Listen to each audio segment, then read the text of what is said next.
Next is be conservative with your concessions. You want to consider what message you're sending when you concede. Consider the message the cameraman sent me when he conceded his price from $379 to $179. I could have taken several messages from his concession, one being that I could have driven the price down much lower.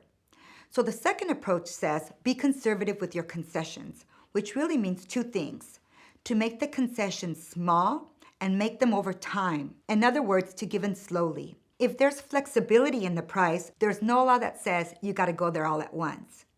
You can give me a little bit now and a little bit later on. Small concessions given in slowly makes a lot of sense in a negotiation. The next rule is called watch the rate. There was a negotiation that took place many years ago in Atlantic City, shortly after they legalized gambling. As the casinos moved in, there was some strange real estate deals made. This one casino had purchased all the land they needed for their building, minus one important piece of the puzzle. They needed one more lot, a modest-sized house, which was owned by a little old lady. Two attorneys working for the casino contacted the little old lady and told her they'd like to come over and discuss the purchase of her house. They started off by offering her $400,000. When she said no, they went up to $600,000.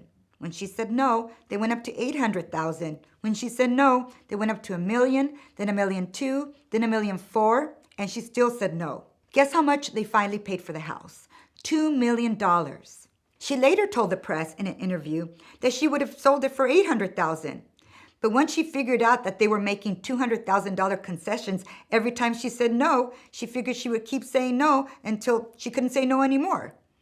So when they reached the $2 million mark, they said that's all they're willing to pay. She said, I'll take it. What mistake did the attorneys make? They had a pattern to their concessions.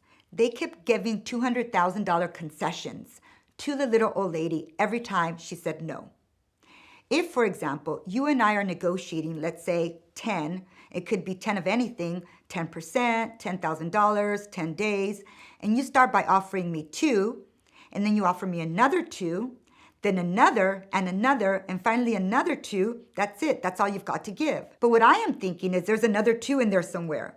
But if you started by offering me not 2, but 2.5, and then 2, and then 1.5, and then 1, and then 1/2, this decreasing pattern in your concessions automatically allows me to expect a lower concession each time and doesn't set me up to be disappointed when you no longer have any concessions to give. If your concessions have a pattern to them, they're going to send a message. Make sure it's a message you want to send. The last one is watch out at deadline.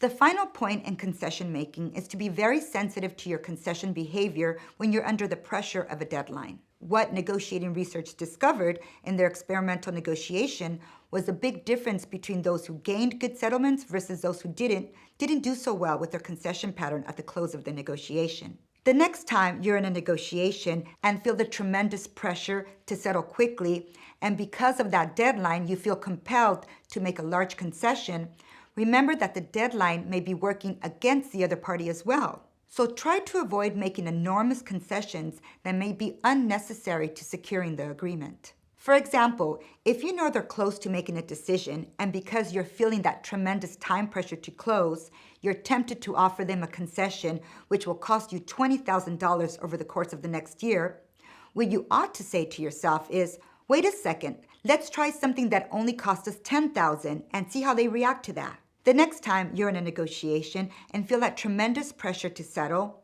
stop, take a deep breath, and ask yourself, if I've got all these pressures on me, there's a real good chance they've got pressures on them too.